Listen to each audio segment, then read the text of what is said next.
a lot of production companies pop up that are usually started by former studio executives or directors who want to help produce movies by other filmmakers as well as their own projects. Alcon Entertainment stands out because it was founded by two people who had extremely little experience in the field but managed to quickly learn how it all works.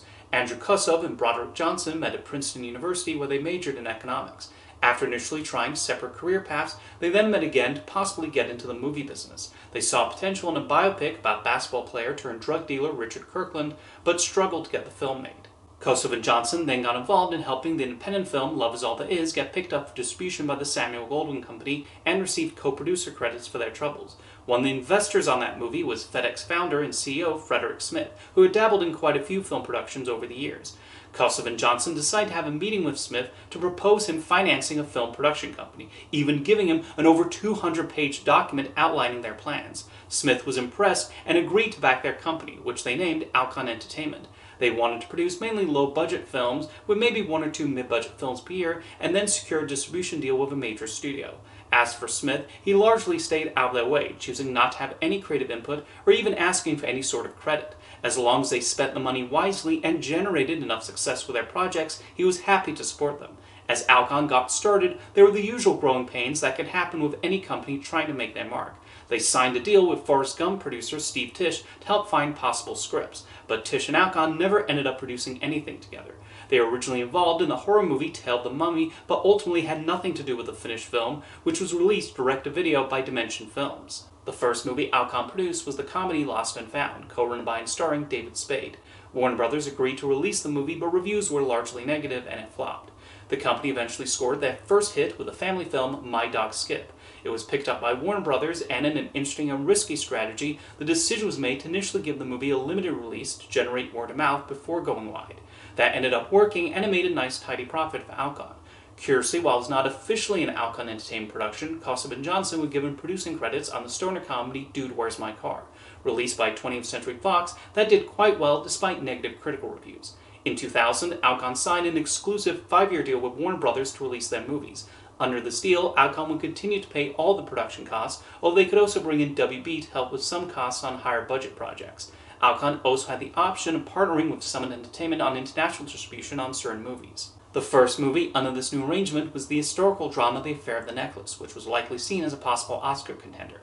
However, critics weren't impressed. Warner gave it only a minimal release, and its only Oscar nomination was for costume design.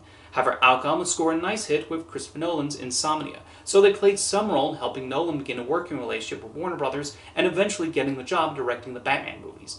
If Alcon had signed a distribution deal with a different company, Nolan's career might have gone in a slightly different direction.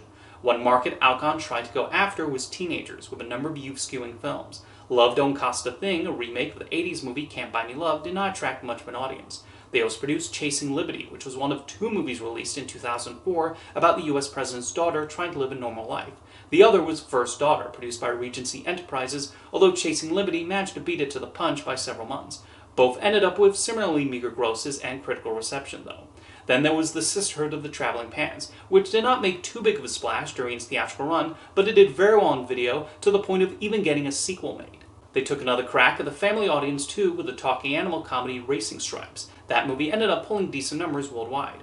While Alcon's track record was a bit on the mixed side, Frederick Smith was still happy to continue investing in their productions, and Warner Brothers continued to renew that distribution partnership as they eyed more ambitious projects. They were even able to dig into Warner-owned properties. They started work on a live-action movie based on the Hanna-Barbera show Hong Kong Phooey, and went very far into development. As a script was written, Alex Hamm was hired to direct, Eddie Murphy was chosen to voice the title character, and a test film was produced. However, in the end, the movie was never made.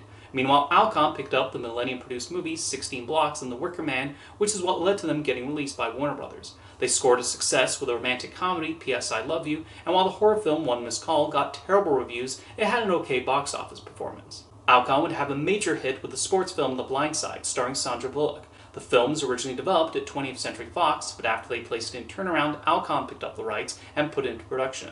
While the critical response was only okay, the audience word of mouth was very strong in the United States in particular, achieving impressive box office staying power. Going far beyond their expectations, Alcon and Warner Brothers did not plan to give it much of an international run due to American football not being a popular sport in other countries, but the domestic success of The Blind Side led to them giving it a bigger push overseas. Broderick Johnson and Andrew Kussow would receive their first Oscar nominations for the movie, largely thanks to the Best Picture category being expanded to 10 films that year. Several years later, controversy would hit though, as it was revealed that the Tuohy family profited heavily from the movie, being paid millions, while football player Michael Oher received nothing. Alcon would deny the Tuohys were paid that much, but in the end their conservatorship of Oher, which caused a lot of the trouble, was terminated. Alcon would continue to produce a variety of projects heading into the 2010s, like the post-apocalyptic movie The Book of Eli, the comedy Lottery Ticket, and the rom-com Something Borrowed. One film that proved successful was the family movie Dolphin Tale, which also spawned a sequel. An interesting first for Alcon came with the childbirth comedy What to Expect When You're Expecting. Normally, Alcon develops and finances their own in-house productions from the ground up. In the case of this film, it was a Phoenix Pictures production released by Lionsgate that Alcon came in as a co-financing partner after already completed filming. This thus became one of their rare films to not have any association with Warner Brothers. Continuing to work with WB though, Alcon would produce hits like the low-budget horror movie Chernobyl Diaries and Denis Villeneuve's thriller Prisoners, as well as flops like the young adult adaptation Beautiful Creatures and the science fiction film Transcendence.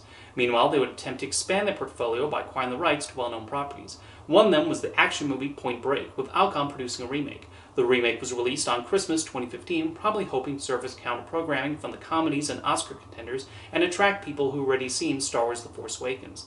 Critics largely panned the movie and it ended up flopping in theaters. In 2011, Alcon acquired the rights to make new sequels and prequels to Blade Runner, which had long been held by Bud Yorkin, one of the financiers of the original film.